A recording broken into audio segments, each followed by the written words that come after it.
আপনাদেরকে একটা বিষয় নিশ্চিত করতে হবে, কোন বিশ্বাসে আপনি কখনো আঘাত করতে পারেন না।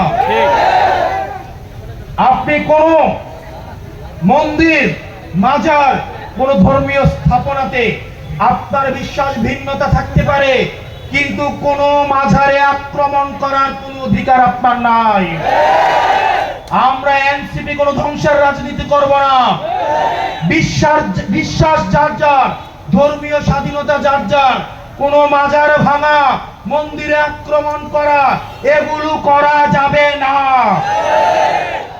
আপনার নিশ্চিত করতে হবে, মনে রাখতে হবে, আপনার পাশে যিনি আছেন, অন্য ধর্মের হোক, অন্য বিশ্বাসের হোক, আপনাকে এটা নিশ্চিত করতে হবে ওই ভাই অথবা ওই বোন আপনার কাছেই যেন সবচেয়ে বেশি নিরাপদ থাকে।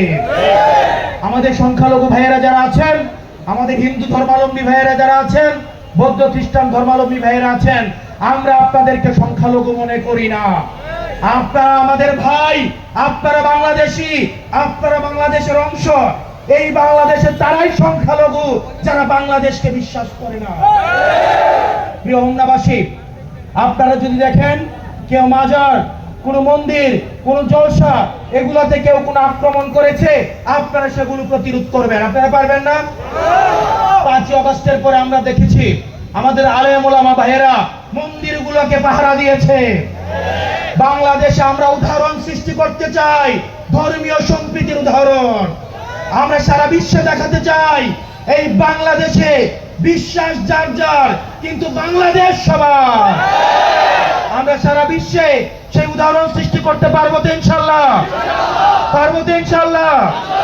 আমরা সারা পৃথিবীকে দেখাইতে চাই যে আমাদের বাংলাদেশে প্রত্যেকেই তার বিশ্বাস নিয়ে মর্যাদার সাথে এই বাংলাদেশে বসবাস করতে পারে। প্রিয় তরুণ প্রজন্ম, আপনারা জানেন হোমনাতে কিছুদিন আগে একটা ধর্ষণের ঘটনা ঘটেছে।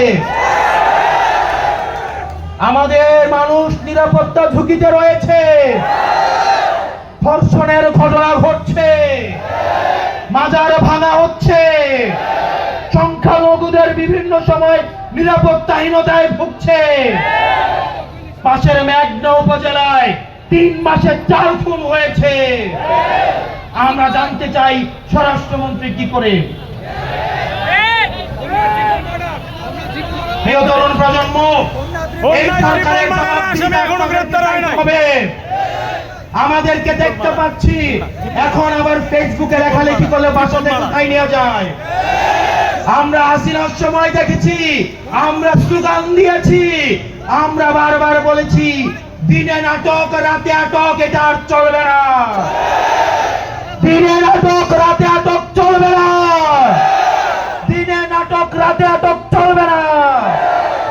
আমরা দেখতে পাই দিনের বেলা স্ট্যান্ডবাজি, আর রাতের বেলা বাসা থেকে ফেসবুকে মত প্রকাশ কারণে উঠাই নিয়ে যাওয়া হচ্ছে।